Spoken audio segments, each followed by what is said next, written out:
Okay, if you're watching this video and you want to do medicine, here are some of my biggest tips. Another secret thing that I feel like not enough people research or look into that can drastically increase your chances of getting in is when it comes to medicine, you might think that you don't have the grade, you've not got enough 9s, you've not got enough 7s or whatever. I genuinely believe that none of that matters. Like, it doesn't matter what grade you have, how low your GCSEs are, none of that matters. The number one thing that's going to determine whether or not you get into medical school is, and then I set reminders on when the applications were open, so I was like the first one to apply. The day that I started, she said that she saw that email and she was really impressed. So don't just take it one step and just do the bare minimum. Like, if you really want to get these opportunities and stuff, sometimes you have to go above and beyond. Don't rely on your sixth form to give you opportunities, or don't think that because your sixth form has given you nothing, that there is nothing out there. You'll probably just have to go looking for it yourself. If you don't look after yourself in sixth form, look after your mental health, you're going to set yourself up a little bit to fail at uni, because you're going to be expecting big and amazing things that don't happen because your mindset's not in the right place.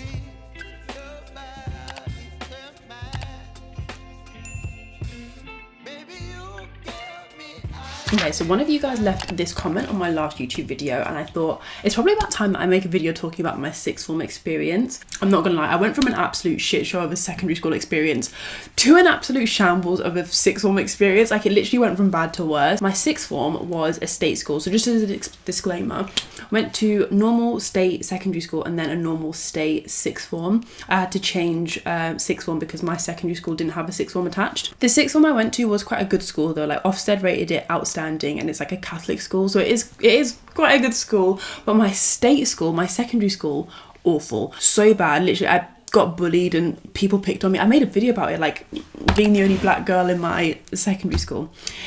Anyway, this is sixth form. This was a bit different. Going into sixth form, I knew that I wanted to do medicine. I knew I wanted to become a doctor. Like, I had my heart set on that from quite early on, from secondary school time. I'm gonna be honest, it helps a lot when you know what you want to do. Like, if you're still trying to figure it out and you're not sure what you want to do, it's not bad, but it definitely, like, it's hard to choose your subjects then because you don't know what you need to get into uni. It's hard to know what grade you need because you don't know what you want to go and study. Like, you know, if you haven't figured it out yet, I guess that's my first tip. Like, try and figure out what you can see yourself doing.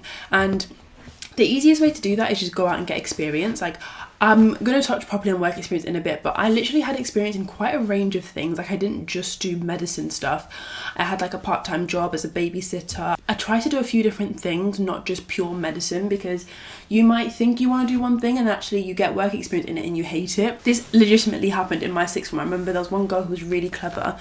She wanted to do medicine, but then when she had work experience in a GP, she was like, I don't want to do this. So for subjects, obviously year 12, I went in knowing I needed to do medicine, so I wanted to do 3 science, the basic trio that everyone does who wants to do medicine. But I also did EPQ. That wasn't too hard. It wasn't like, it's not a huge undertaking. If you're thinking about doing it and you feel like you've got a few extra hours a week to commit to it, definitely do it because it's an easy A or A star. So coming to a different sixth form is a whole journey in itself. It's kind of like coming to uni, to be honest, because you're on your own. You go from secondary school, you know everyone, you've kind of got your friendship group, even if you don't have like a solid group that you're that close with, and then you go to a sixth form where you have to like start all over again. It helps a little bit in sixth form because you've got like the same lessons and you see the same people, so hopefully the people that you're sat next to, you can like form friendships with them. But it can be a bit awkward, like if you don't like really click with those people. Like, I remember in my biology, I was sitting with these girls at the back and they were nice, but I quickly realized that they were like quite popular and I didn't know that they were popular, and I was like trying to start conversations with them and like try and like be friends with them. And they'd been in that sixth form for like ages, since year 7, because it was one of those ones where it's got like year 7 to year 13, so they all knew each other, they were all really popular. And I remember each lesson they'd always like shift places. Like, I'd be sat next to one time, then they'd like move and I was next to someone else, and it was like they kind of didn't want to sit next to me, sort of thing. So that was a bit weird. Anyway, after that happened a few times, I just moved seats in biology completely. Like, I stopped sitting with them and then sat towards the front, like literally front row, where some other girls that I got along with sat, and a couple of those girls I remember wanting to do medicine or nursing, so it just made sense that I was sat next to them anyway because we all wanted to do the same thing. If you're going from a secondary school to a sixth form, be prepared to have like quite a big change, not just in the workload, because obviously it's such a steep curve. Not only do you need to prepare for that, you need to prepare for like the friendship groups and the clickiness. In my uni video, like the loneliness at uni video, I was talking a lot about how like it's so clicky, people have got their little groups, they don't want to branch out, they don't want to meet new people. It's like that at sixth form, especially if you're going to one where everyone already knows each other. Like, don't expect it to be super easy to make friends, and I wish it wasn't that way, but it kind of is. What I would say is just find other people who are also external. That's what they call it, I think. Like, if you're external coming into a new sixth form, meet other external people and try and make friends with them. That way you're all in the same boat, and hopefully they'll be a lot nicer than like some of the other people in the sixth form. Okay, if you're watching this video and you want to do medicine, I'm sure a lot of you are, here are some of my biggest tips. When it comes to medicine, you might think that you don't have the grades, you might think that you've not got enough 9s, you've not got enough 7s or whatever, you don't go to a school that's good enough, you don't have enough opportunities being given to you. I genuinely believe that none of that matters. Like, it doesn't matter what grade you have, how low your GCSEs are, if you've got a bunch of 6s, you've not got any 9s, like none of that matters. The number one thing that's going to determine whether or not you get into medical school is how much research you do. You need to make researching every single week like a regular thing that you do.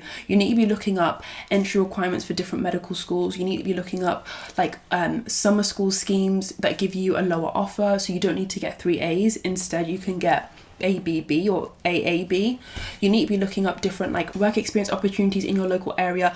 I literally at one point in year 12, I'd settled in with all my subjects, kind of had a group of friends that I was getting along with. I was researching work experience because I had my heart set on this. Like, it wasn't even just like, oh, I want to do medicine. I was like the next step above that. I was like determined. I was researching things constantly and like looking up stuff. I'd worked out which local hospitals did work experience for students, and then I set reminders on when the applications were open, so I was like the first one to apply. And that's the level of dedication you need to be on. It's not just enough to like Google things and then forget about it. You want to be just on it 24/7. I'm not even joking, I may as well have done another A-level in research, because I was doing maths, biology, chemistry and researching medical schools. I was just constantly looking things up. If you don't know where to start, what I recommend is going onto this website. It's called the medtok portal, medical school comparison tool. That's a good starting point. If you've already got your GCSEs, if you're watching this, I'm guessing, that's a good place to look just to see what medical schools will accept your GCSEs, because I genuinely promise, if you're watching this like, will they accept my GCSEs? Will they accept this? Will they accept this UCAT? There is a medical school that will accept it. 99% chance that that's true, because I have a friend who, I'll touch on the UCAT later, but my friend got such a low UCAT score. Like, I'm talking like below average, like you would think that like she has no chance. She ended up applying to UCAT medical schools and still got in, because there's medical schools that will literally accept any UCAT, any set of GCSEs. You just have to look really, really hard and do a lot of research. If you feel like you're in a unique situation and your set of grades or your stats aren't that good, then that's fine. You're at a disadvantage, but don't let that set you back. Like, don't let that stop you from applying. You just have to go extra, and you have to be above average in your research and in your investigation. In terms of work experience, obviously there's the obvious things you can do. I had this in mind, like obviously you can do hospital, GP, and that's pretty much it. I mean, that's what people tend to think of. Volunteering is good, it's not essential, but obviously it does mean that you've got like a little bit extra something, and that's easier to get, to be honest, than work experience. You can obviously volunteer at a hospital, a lot of people do that, but I volunteered at a hospice. If you don't know what a hospice is, it's basically where people go if they've got like a disease where they're at the end of their life and they just need somewhere to pass away peacefully. It's not a hospital, like they don't like treat you and make you better, you literally go there to just pass away. So I was there volunteering, and I was just part of like the nurses / healthcare team, and we were just there honestly to make the patients feel like more supported and just make them comfortable in their last few days of life. I learned so much there. Like, my only role was honestly making teas and coffees. I had absolutely no purpose there, probably for good reason as well, because I was only like 16, 17 at the time. Like, I shouldn't be having a big role, but my job was just to make teas and coffees, speak to some other patients if they were like a bit lonely, they wanted someone to talk to, and then when they had visitors, like if family members came in to see them, offer them teas and coffees as well. So once you figured out if there's a place that you want to volunteer at, and it doesn't have to be always medical, it could literally be like at a vet or something, don't just apply online. Like when I applied for the hospice and I got it straight away, it's because I applied online, filled out the application form, and I sent one of the volunteer leads, I sent her an email to say, oh, I'm so interested in volunteering, I would love to take part, I want to become a doctor one day, I'd love to volunteer here. And I sent that with my application. Like, I sent her a separate email, And the day that I started, she said that she saw that email and she was really impressed, and she was like, oh yeah, you know, I definitely wanted to have you volunteer here because of that. So don't just take it one step and just do the bare minimum, like, because there's probably going to be loads of people applying. I remember at my hospice, there was, I think 3 of us applied and 3 of us got it, which was fine. But imagine if there was 5, 6, 7, maybe even more. Like, who are they going to give it to? They're going to give it to the people who really make an effort. So you want to be one of those people. At my sixth form as well, there was a lot of people that wanted to do medicine. I should have said this at the start, but probably like 10, 15. Do you know what? There was probably 30 people that wanted to do it and 10, 15 that applied. And then in terms of people that got in, even less than that. I want to say like 5, because it's so competitive at my uni, at my sixth form. You'd think that we had lots of opportunities and stuff to learn more and get opportunities and get work experience, find out about summer schools. We honestly didn't, and this was quite a good school. Like I said earlier, my secondary school wasn't very good at all. They did nothing for us, but my sixth form was Ofsted outstanding, and even they didn't give us loads. I mean, we had a bit of MMI practice, which this video is getting a bit long, so I might talk about that in my year 13 video. I'll make a separate one.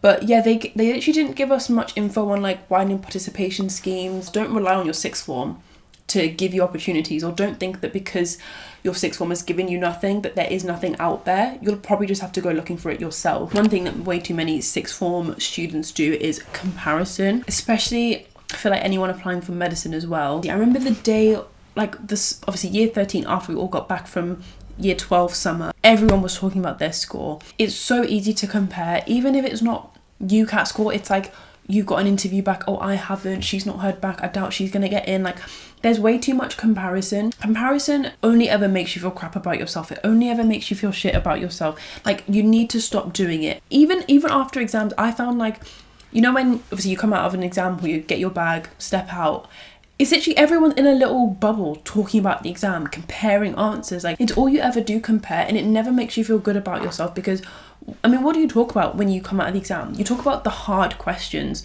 the questions that are literally going to divide everyone, like the questions that people are guaranteed to have put different things. You don't all talk and like celebrate the questions that you got right and like, oh yes, we all put the same thing, guys. Like, you're just looking for comparison. It's easier said than done. Like, this happens throughout life. It happens in secondary school, sixth form. It happens at uni now. Comparison and compare yourself to people. But if you want to look after your mental health while you're in sixth form, year 12, 13, whatever, like, it is just a fact. You need to, wherever you can, try and see where you're comparing yourself to people and cut back on it. Not even just with grades and medicine applications, who's heard back. I was doing it with like looks as well. Like, there were girls, I remember I'd left my secondary school and gone to a sixth form, so obviously it was new people, like a completely new set of people that I met.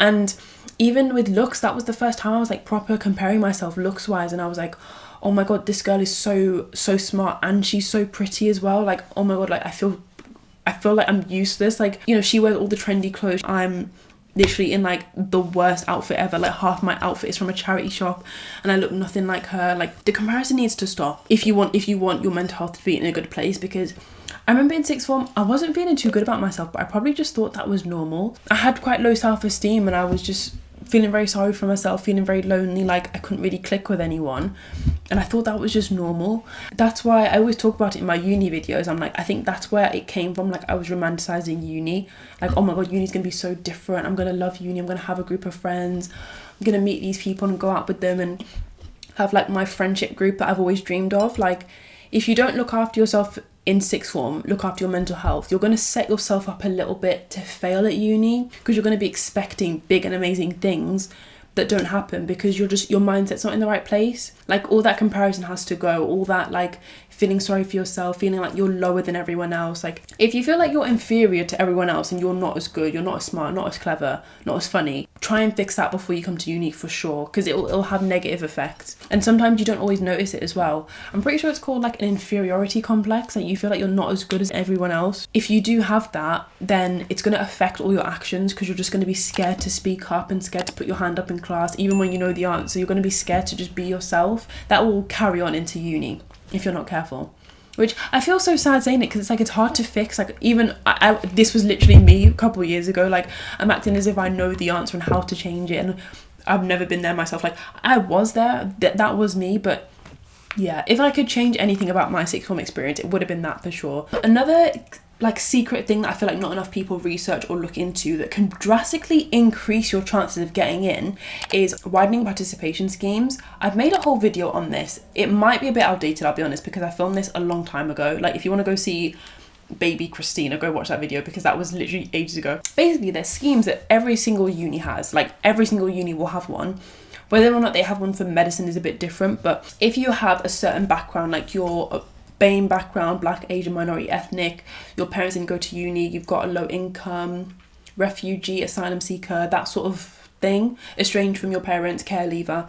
If you're any of them, the uni will absolutely have some form of scheme to help you get in. Whether that is like they lower your offer, they give you like support with your interviews, they teach you a little bit, they teach you about the UCAT, the interviews, because I've helped students with that in the past. The one that I did was in Newcastle. They do that pretty much to help people that haven't had previous access to this. I did do another one, to be honest, I'll mention this one. It's the Lancaster Summer School. That was like in year 12, I think it was March, April time, and that was similar to what I just mentioned. It was like you do a summer school, live like a medical student for a week. It was Monday to Thursday, and like we did so much in that week. Not just lectures and stuff and like learning and like PBL sessions, which I remember that experience was what made me realise that I don't want to go to a PBL uni. Like PBL was not for me. After I sat in a little small group teaching session, we had to discuss the little thing that you get and we had to like talk through it. I was like, yeah, this is not for me. Which I think is a good thing, because if I hadn't had that experience, I would have applied to PBL unis. And then if I ended up at a PBL uni, I honestly would actually struggle to learn, because it really doesn't like click with me at all, like that way of learning. Anyway, the rest of it was really helpful, and at that summer school they gave us like UCAT prep. They did like a Q&A session with all the other medical students, so you could ask them questions about med student life, how they got in, like what the biggest challenges were. It was really good. I highly recommend summer schools, to be honest. I feel like not enough people know about them, or not enough people know about like the other ones. Like everyone knows about that Oxford one and the Sutton Trust one, but they're so competitive because it's the most obvious. Like if you do your research and like look online enough, there's less competitive ones like the Lancaster one. With my 3-to-1 rule, like I chose 4 unis. The first 3, I researched so much. I was like, I'm gonna get an interview. I wasn't even shocked when I got them because I just knew I would. Are you gonna get in? Like the entry requirements are the #1 thing you need to think about. I've seen people with 5s and 6s get into medicine first try. It's one thing to ask someone else, but how do you know that someone else's information is accurate or up to date? Like, don't ask me, because my year that I applied was years ago. Don't apply without having had a look at stuff like this. Like if you're applying to 4 unis, you need to have had a look at least 4 of these for each of the unis you're applying to.